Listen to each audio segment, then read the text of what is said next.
Factual Reset, a podcast brought to you by the New Political Economy Initiative at IIT Bombay. From India's industrial shifts to lessons from the world over, our host for the season, Srinivasan Iyer, is unpacking the historical blueprints, the breakthroughs, and the contemporary bold lessons that reset our thinking on the economy.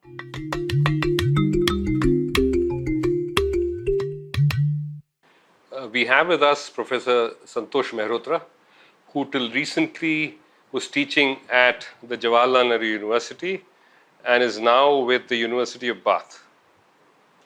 Thank you for joining us, Santosh. Pleasure.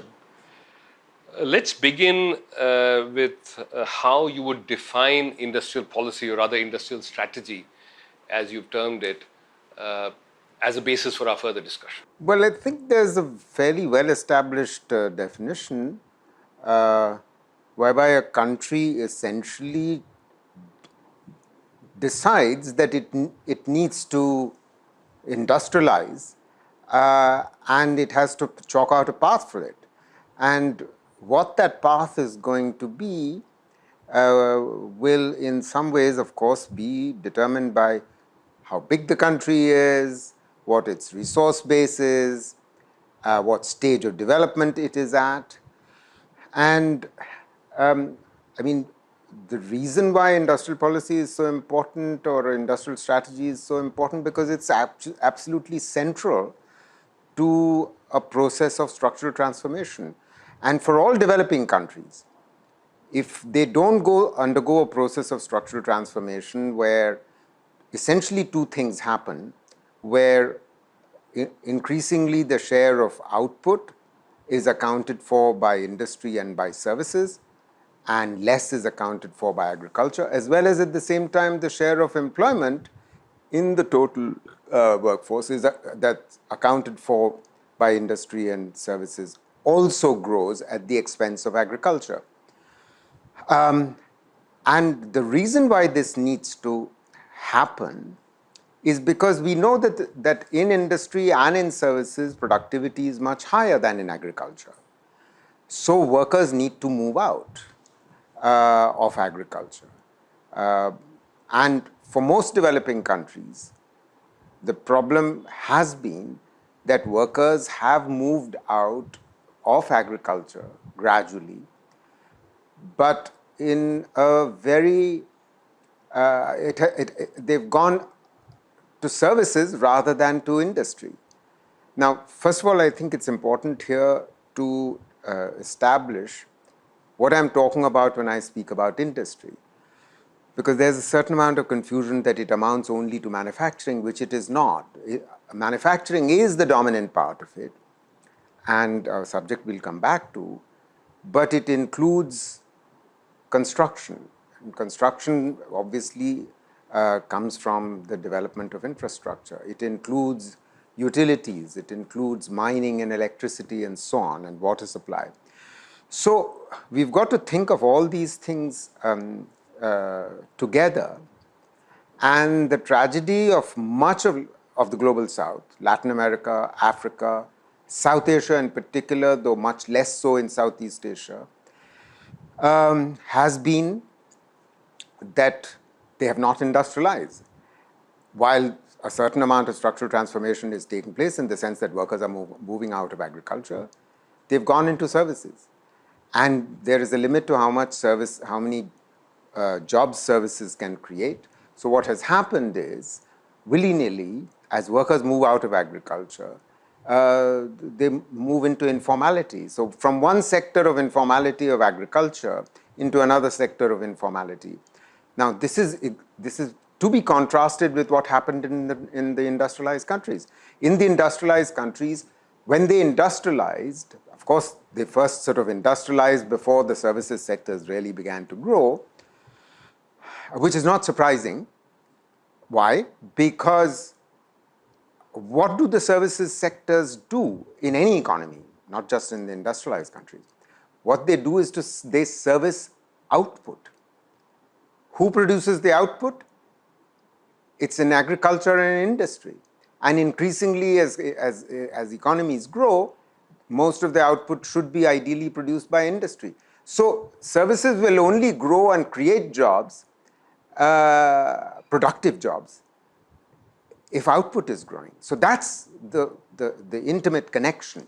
And to drive in this whole process in a short period of time, you can't do it without an industrial policy. You didn't need an industrial policy necessarily explicitly in, let's say, the rich countries when the first and the second industrial revolutions were taking place. We have no choice because our populations have grown extremely rapidly. This is true for Latin America, for Africa, for all of Asia. And if we don't grow rapidly, meaning by that I mean GDP growth takes place rapidly, our demographic dividends will be gone. They had a whole century or more to allow their per capita incomes to grow and this structural transformation to take place gradually. We have to compress this within 100 years at the very most, and most countries don't even have that kind of time. For instance, let me bring this back to India. Why is industrial policy so critical at our current juncture of development? Because we are already 40 years into our demographic dividend, which began in the early 80s. Our dividend will end before the end of the 2040s. And if we don't generate jobs outside of services, meaning outside of agriculture and outside of services, we will not be able to absorb the increasing number of young people. Let's just remind ourselves that our country began with a population of 330 million in 1947.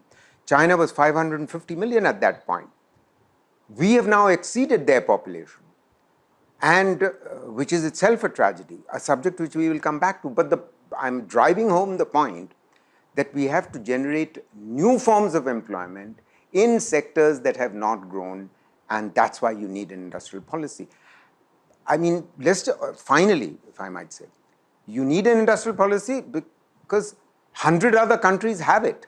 Since 2008, UNCTAD has been telling us, since the global economic crisis, the UNCTAD has been telling us that country after country has adopted industrial policies of different kinds. And in fact, what is interesting is that most recently, post-COVID, and post the sort of growing confrontation between the United States and China, there is increasing recognition in the West that we cannot be dependent upon supply chains on China alone, emanating from China alone. So we've got to diversify. How are we going to diversify? We've got to diversify to other countries, China plus one, other thing, but we've got to bring industry back home. So all of this is happening, and look where we are. By we, I mean India. Let's just remind ourselves that in 1991, we had an industrial policy statement, right? When the economic reforms began. Since then, in 30 years, we don't have an industrial policy. This is simply unacceptable.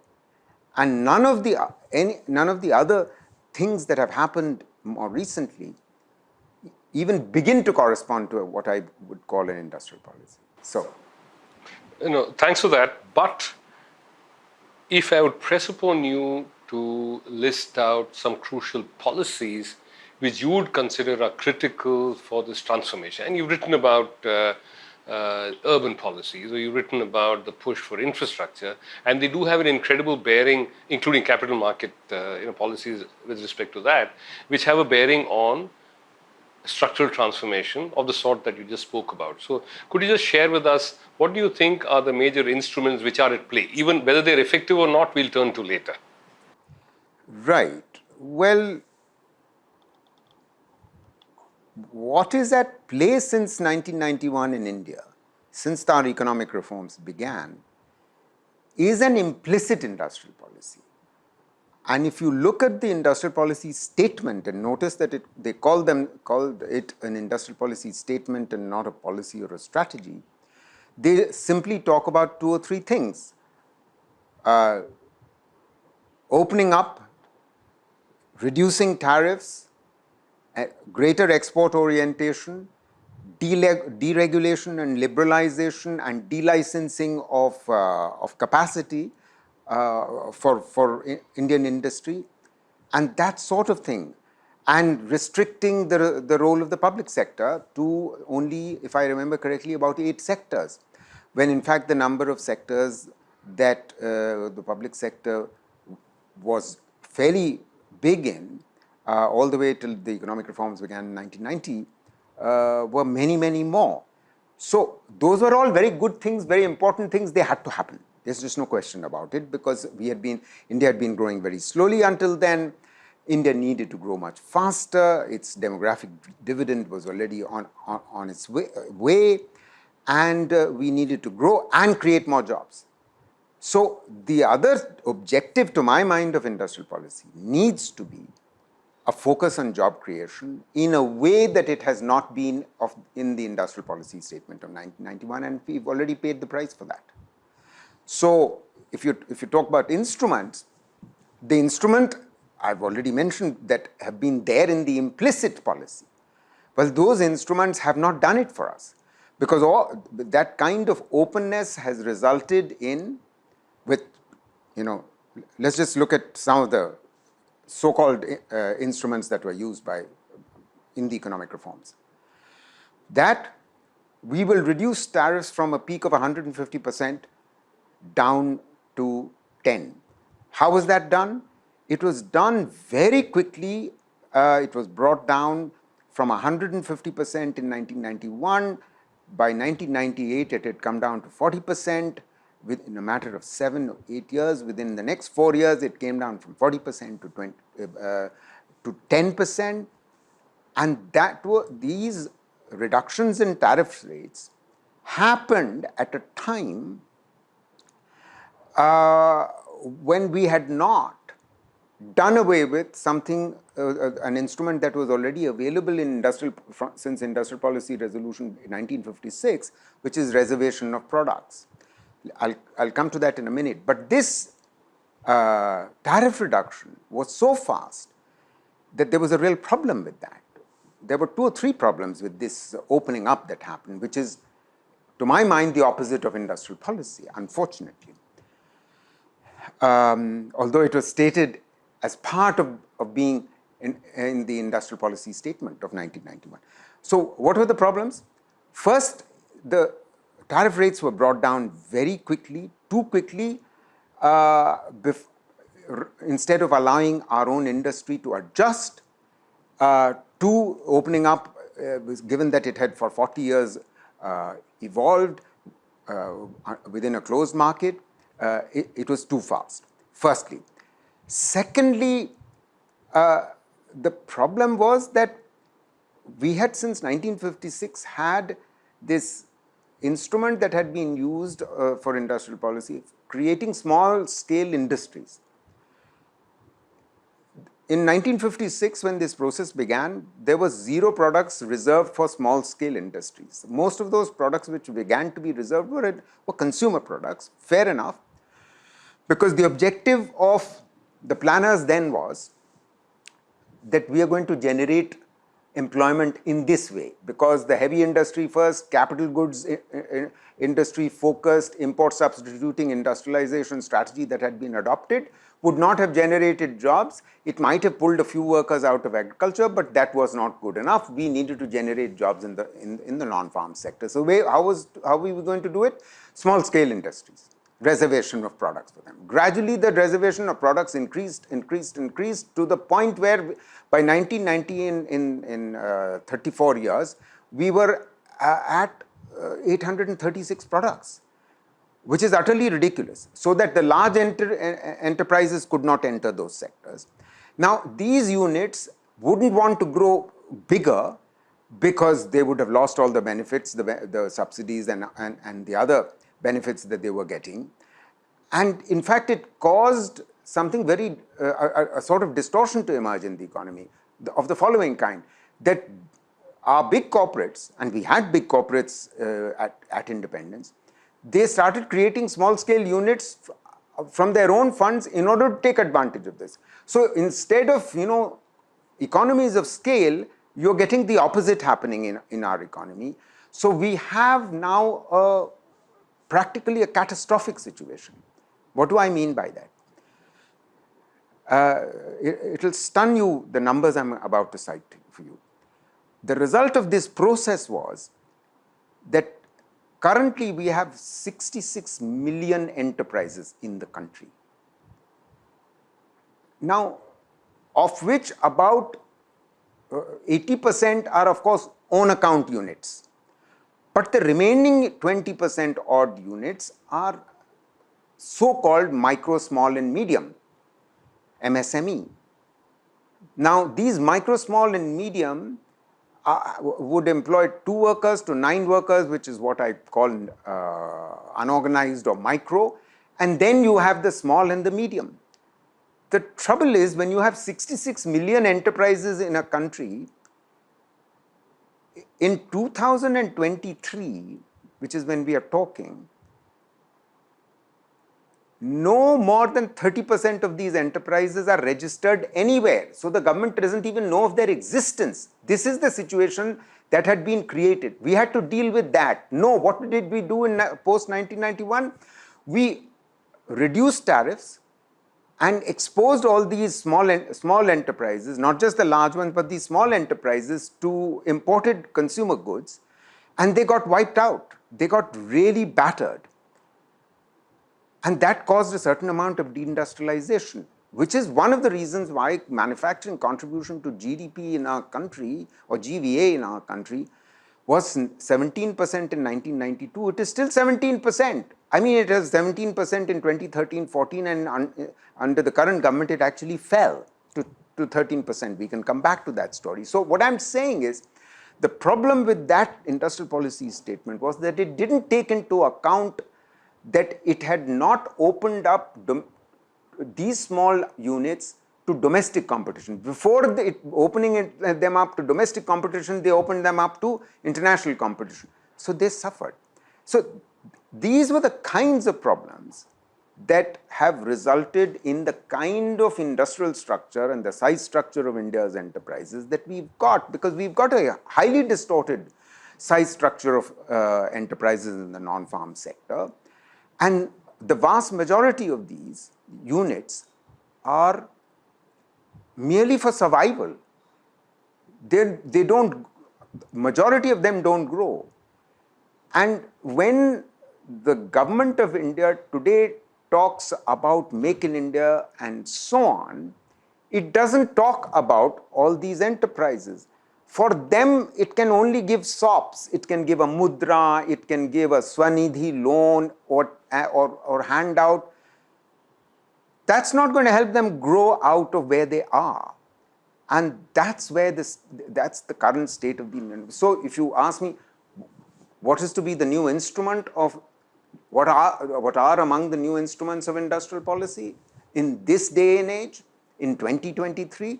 Firstly, we somehow have not recognized that this process of opening up was too fast, and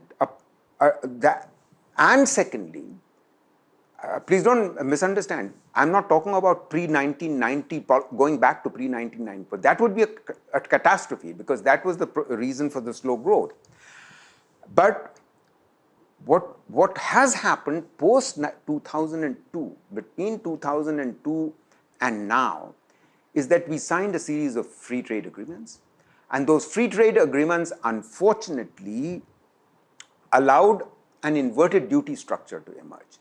This, what do I mean by inverted duty structure? This is somehow willy-nilly an instrument that has emerged, and unfortunately government hasn't taken sufficient cognizance of this.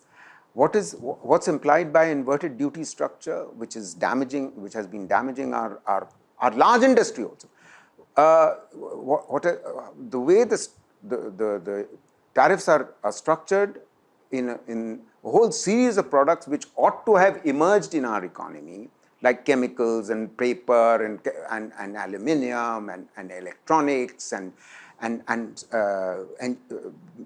engineering products and machinery and so on, in all these electrical products, in all these product areas, imports were allowed at relatively low tariffs of finished products, while the raw materials or the intermediates required for manufacturing these same products domestically had a higher tariff. This is what is meant by an inverted. It's the opposite of what a developing country needs, and correcting this process is another instrument that we have to adopt. And I know that the Confederation of Indian Industry, that FICCI, all of them have been making representations for about a decade to the Ministry of Commerce and the Ministry of Finance, and we're not getting through to them. Why we are not getting through seems to be, I'm somewhat at a bit of, at a loss, but I'm not so much at a loss really. I understand what's going on. Even within these large so-called industry bodies, what is happening is that the traders who import from China or who import from X, Y, and Z other country and then sell without adding much value are more dominant than the people who actually are manufacturers of original equipment or original products. In this context, if a country doesn't even invest in R&D, then you've got the worst of all worlds. And mind you, combine this with the size structure of enterprises that I said had already emerged over a 50-year period of the first 5 decades of our independence. We have a size structure of enterprises which is actually has created the greatest informality exists in any country on the scale that it exists in the world. We are contributing to that. It's not that informality doesn't exist in Latin America or in Africa, but in Africa the per capita income is much lower than us. In Latin America there are other reasons, but the fact of the matter is our policy structure has actually created the size structure of enterprises which is entrenching poverty because it is entrenching informality and the unorganized sector into our economy.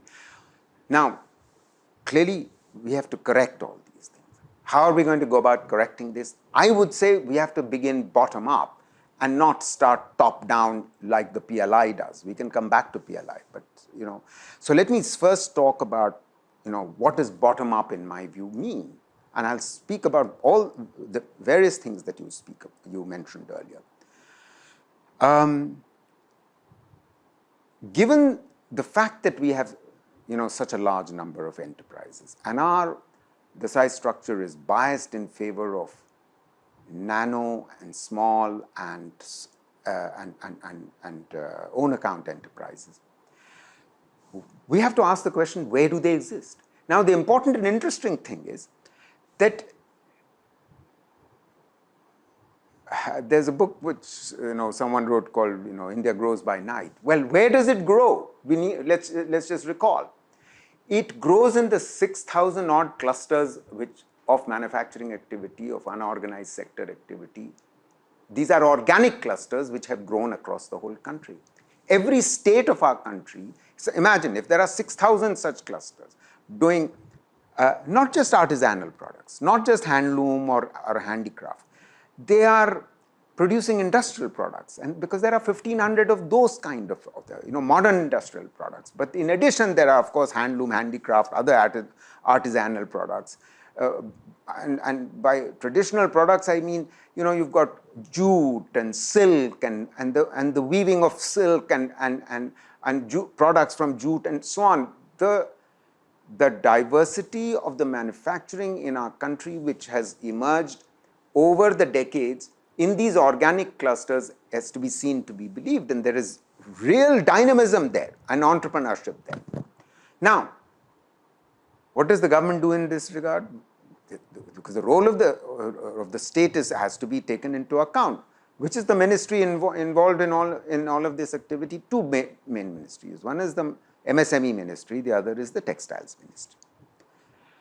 The MSME ministry has a program called Cluster Development Program. Now, the tragedy is that we recognized or discovered CDP, Cluster Development Programs, in our country only in 2005.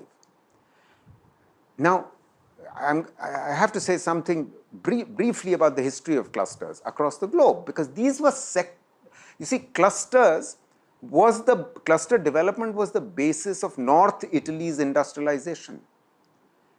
There's a chapter in a book I wrote with an Italian friend of mine when I lived in Italy, where I talk about how important was the role of these clusters in a late industrializer like Italy, and North Italy is today relatively more industrialized, as is the area, around Florence and upwards north. It's because of cluster development. Now,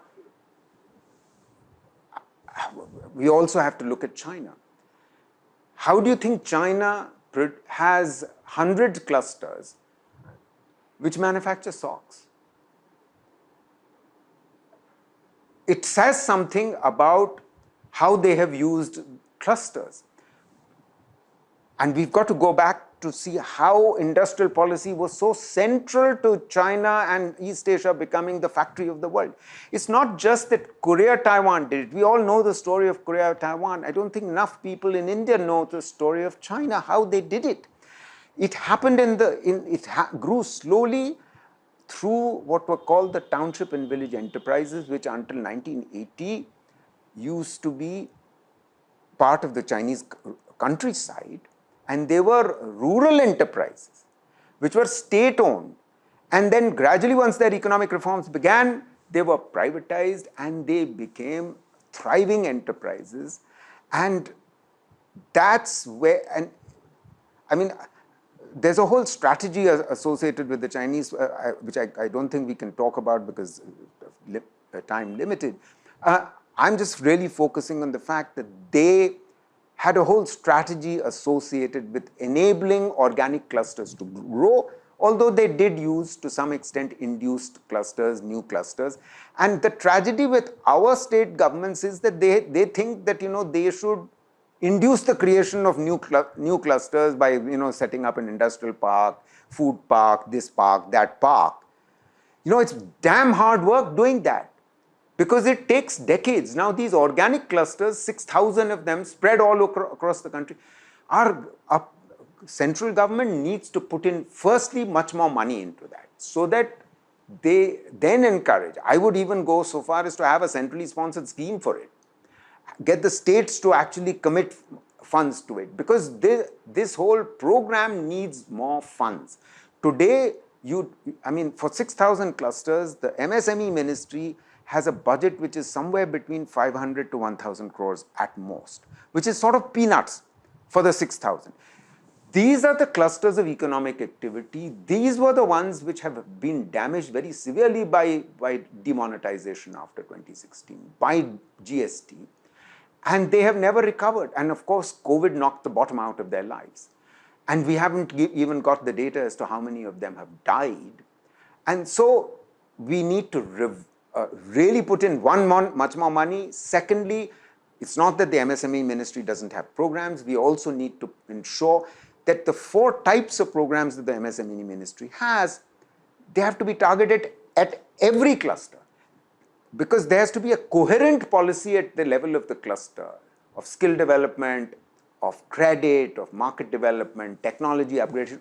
So I would say one big instrument of a revival of manufacturing industry in a decentralized manner across the country has to be cluster development. But there are many other things. I'll come back to the 2 other themes that you've spoken about, which is the relevance of urban policy and infrastructure. But before that, it's only fair that we hear you on whether the recent set of policies, and they could be horizontal, a reduction in sort of corporate tax, or making FDIs easier in certain sectors, or they could be specific sectoral ones like the PLI. Do you think is there a probability that they'll succeed given the rapidly changing global conditions? And you referred to a couple of them. One is the discussion about China plus one, but more this thing is nearshoring. And then there is technological change, which is a particular kind. There are global majors which have control. In fact, our semiconductor policy is running into a problem because they don't have credible collaborators yet. So would you just like to briefly comment on whether they sufficiently take into account the nature of global conditions in whatever they seek to achieve? Unfortunately, I don't believe they do. Certainly, PLI has many weaknesses. I'll quickly reel them off. but specifically to semiconductors. My limited understanding of the semiconductor industry and where India is at currently is the following: that we are 20 years too late. If we come in and think that we can, manufacture chips from scratch in India, design them, actually procure the inputs that are necessary, the raw materials that are necessary, and then to actually manufacture and become part of a supply chain, I have a feeling that all the information that I have so far collected on this suggests to me that we are living in a fool's paradise. Because you're absolutely right, the technology would move on again. We would still be playing catch up 10 years from now. So there I would certainly think about, Raghuram Rajan's approach rather than necessarily the PLI approach. There are many other problems with the PLI, I can tell you. Firstly, it has gone back to a license permit Raj approach. What do I mean by that? During the license permit Raj until 1990, ministries relevant to a certain sector were the ones which were taking the decisions of picking winners. Now, picking winners is exactly the opposite of what the East Asians did. They had a horizontal policy of industrial policy which cut across sectors and enabled industry to thrive rather than having, just focusing on particular sectors. This is problem number one.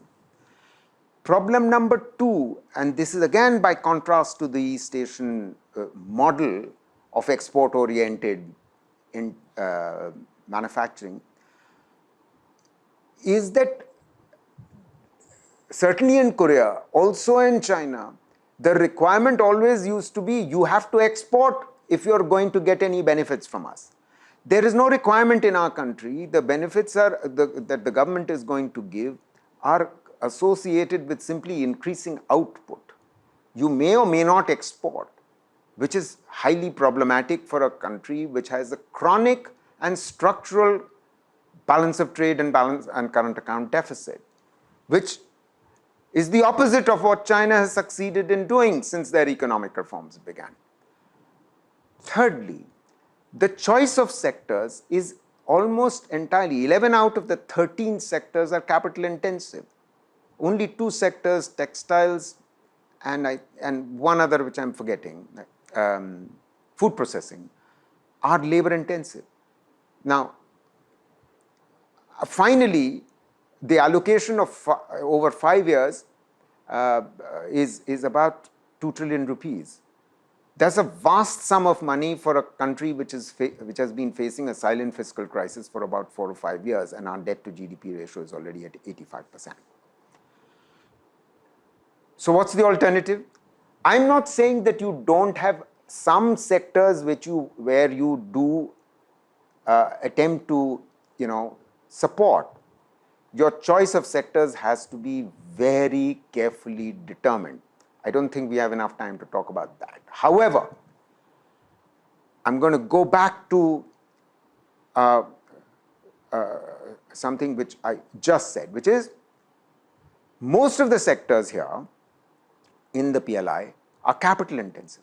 What is our great need? Our great need is for jobs. And there are only 2 labor intensive sectors. Now, I'm going to sort of back away from PLI and just talk about the structure of our manufacturing. Let's just remember that 5 sectors within our total manufacturing employment of about 58 to 60 million in the country currently, which by the way has declined in absolute terms in the last 5 years. We can come back to that later, and that's got a lot to do with unfortunate policies. 5 sectors account for 50% of total manufacturing jobs. What are they?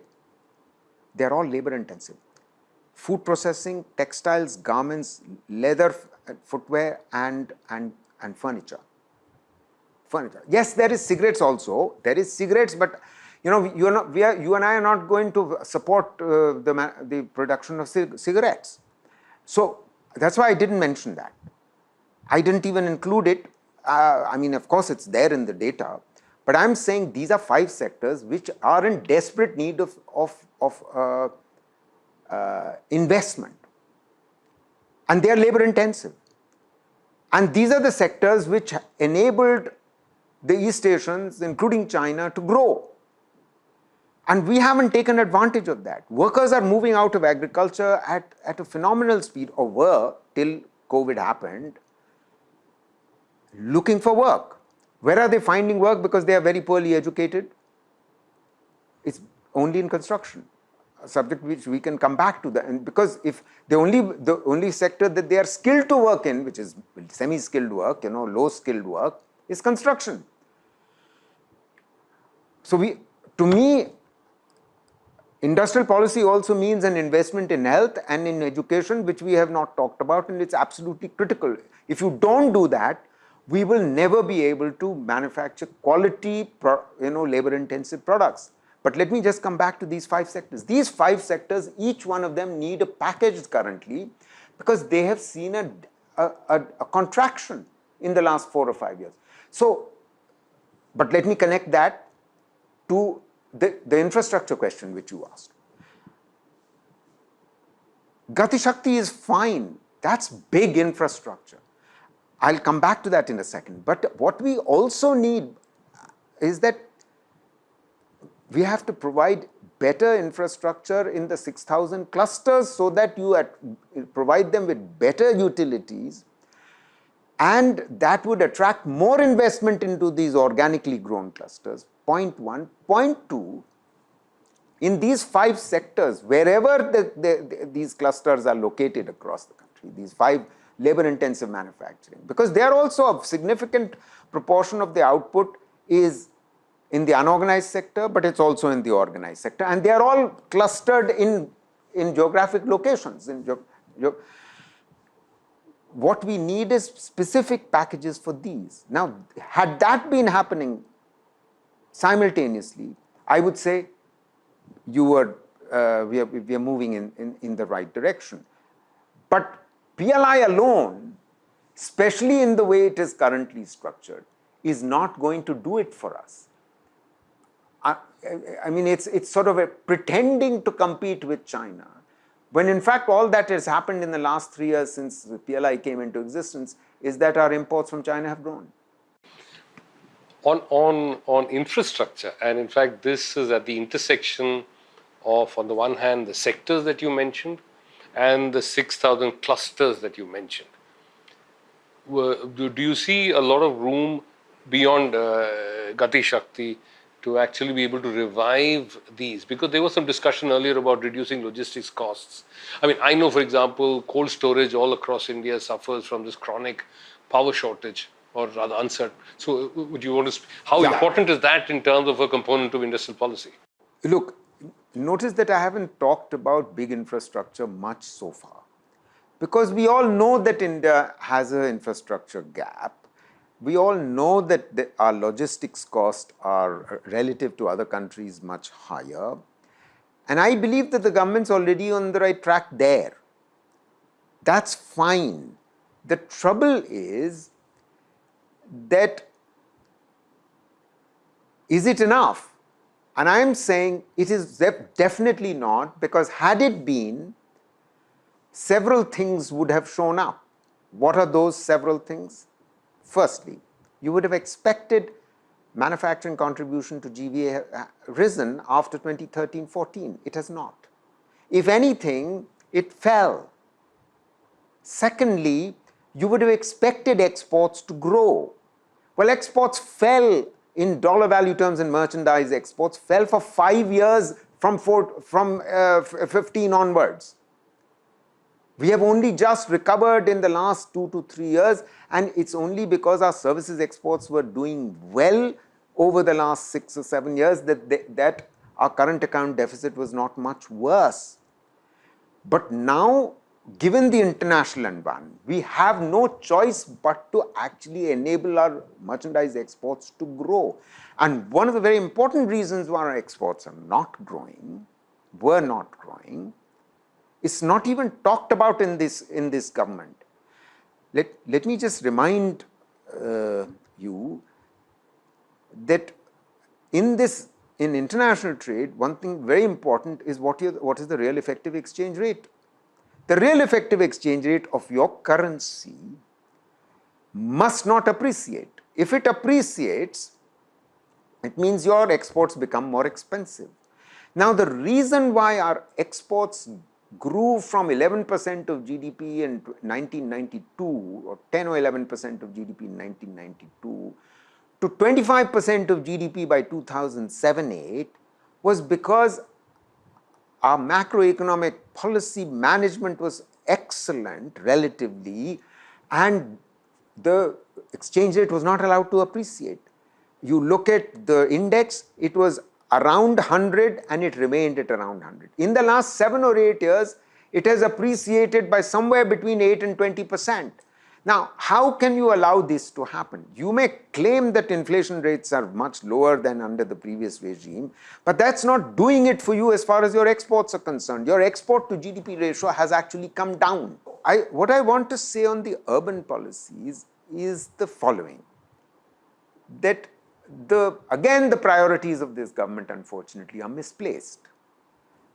What do I mean by that? When the government came to power, it started with something called smart cities, and it allocated 50,000 crores over a 5-year period for 100 cities. 100 cities in the country were to become smart cities. Please name me one city which has become a smart city over this 9-year period. But it also at the same time started a program which was really warmed my heart, called Amrut. And that was a similar amount of money, nearly 48,000 crores over 5 years, to be allocated to 500 cities or towns. Now, this country, we know, I'm going to contrast China's urban development and urban population structure to India's, which will tell the story. In China, it's a planned economy. We have, of course, destroyed our planning.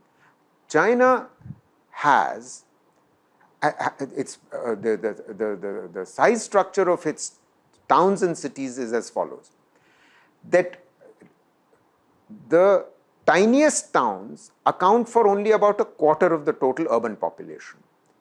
The mid-sized towns, which are sort of 500,000 to 4 million, they account for about half of their total urban population. Now, contrast this to India, where about half of our total urban population is accounted for by the tiniest towns, which is less than 500,000. And only a quarter is accounted for by the next size up.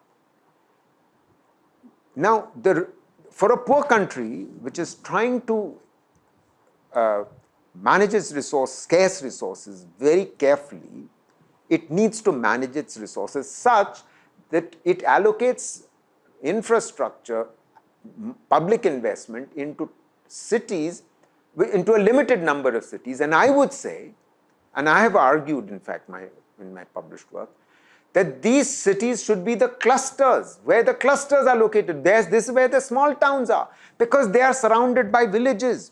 If you did that, I mean, I'm not saying that you can invest in 6,000 clusters. You have to choose. If you had a planned approach to this whole thing, then you would say, I'm going to do 100 cities or towns this year and 100 more, and so on. And that is how you're going to create hubs for both industry as well as for jobs, because the young are all getting better educated in this country.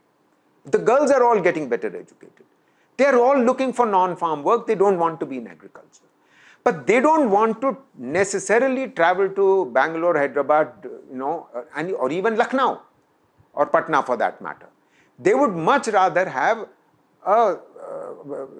better jobs, better skill. I can come back to that provision, in a Muradabad or a Thrissur or a Ludhiana or a even not even Coimbatore, even less. That's the way you would, completely change your pattern of spending, public investment. Because public investment, we all know, the grand old Keynesian principle, will crowd in private investment. And that's what was, in fact, happening in the 11th five-year plan period between 2007 to 12.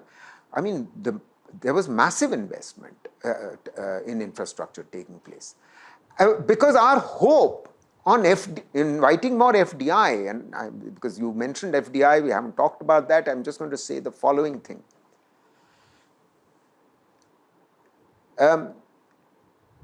In the best case scenario in the year 2007-8, when our economy had already been growing for 6 years at about somewhere between 8 and 9%, FDI as a share of GDP was never exceeded 2%. At a peak, it went up to 2.5%, and although so while in absolute terms, in dollar value terms, in the last 8 or 9 years, FDI has increased. As a share of GDP, it has still not exceeded 2% because our GDP has grown. So let us never think that we can actually make it a substitute for private investment. And private investment has two dimensions.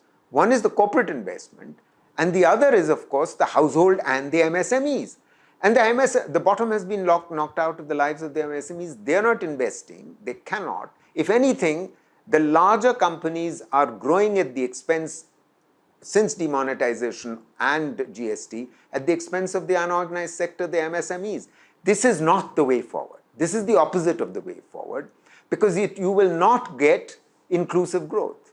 What I believe was happening from over 2004 to certainly till about 2012 was not only 8% growth, but also inclusive growth, because you were generating jobs at a rate of,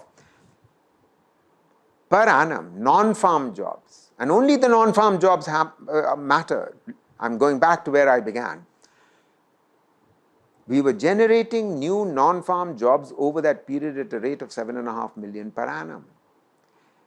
And that rate came down between 2012 and 2017-18 to 2.9 million per annum non-farm jobs. And since then it has fallen. The result of that has been the following, that the absolute number of unemployed in our country, openly unemployed, was 10 million in 2012.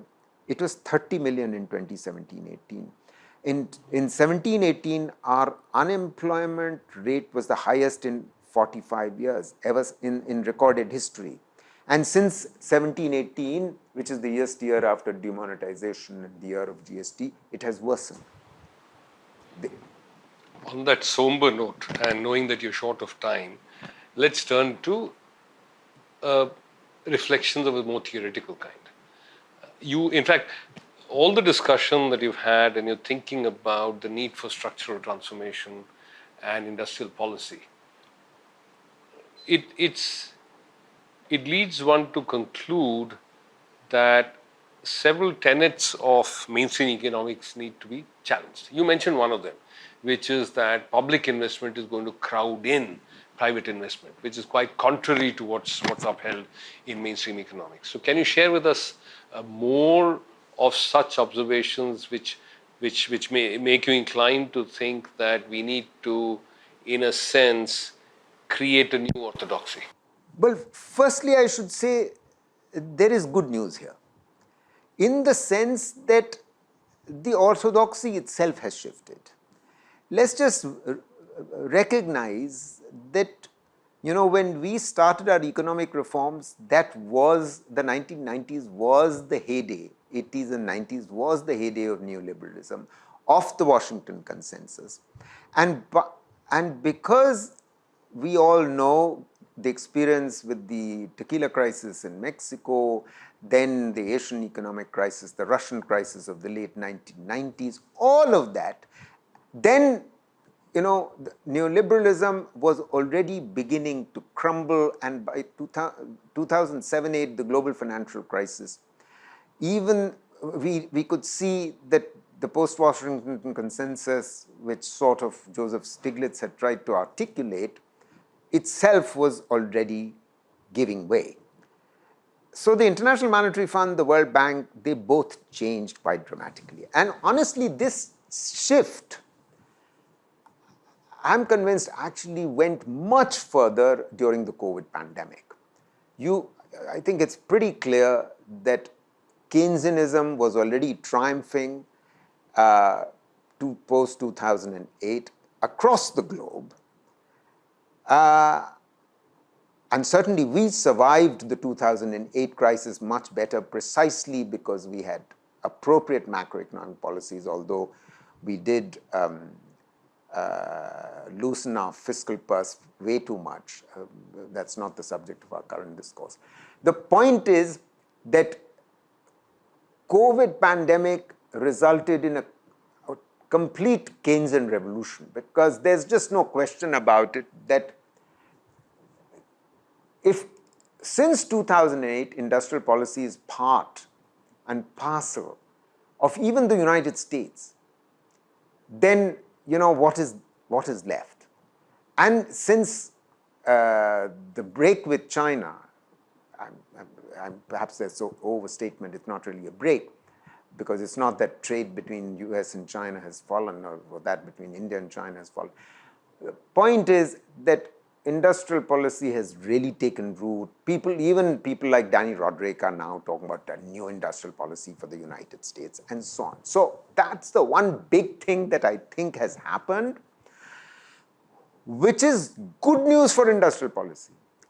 And I would say two things. In the case of India, that unfortunately we seem to be the odd man out without an industrial policy till today. One. Two, and this came out in our response to the pandemic. Our response to the pandemic was fiscally so stingy, it is almost unbelievable. I want to give you some data on this. The rich countries' fiscal stimulus was something of the order of 7 to 8% of GDP in FY 2020. In the emerging market economies, the fiscal stimulus was 4.7% of GDP. In our country, it was 2.1% of GDP. Contrast this to the monetary policy.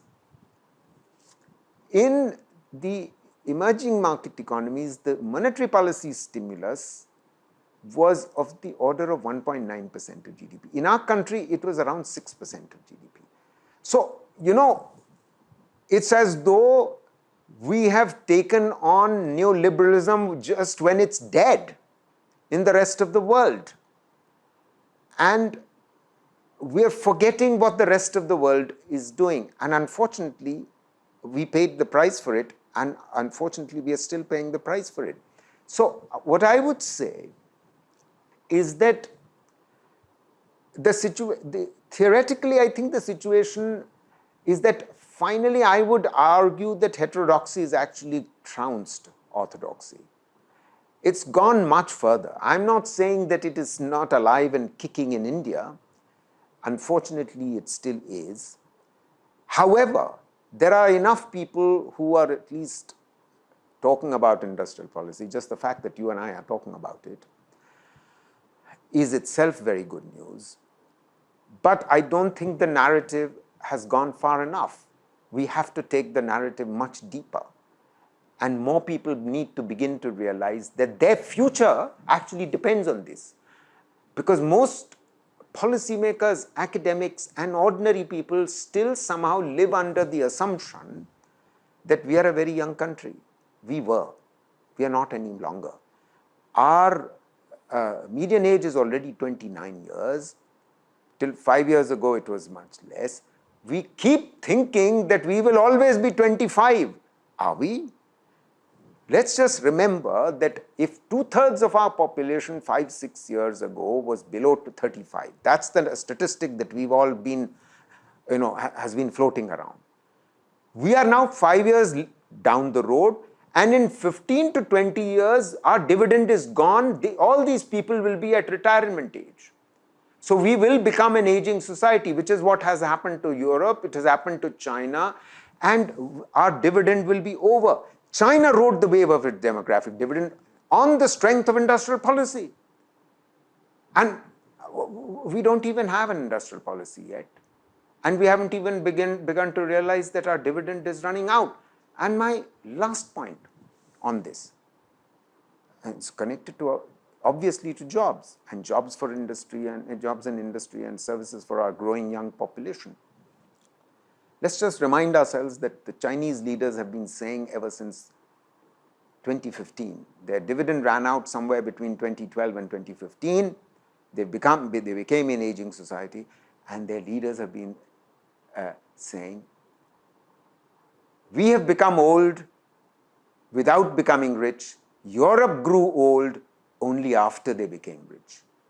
And this, China's leaders are saying, China's per capita income was the same as our country in 1980, in 1990.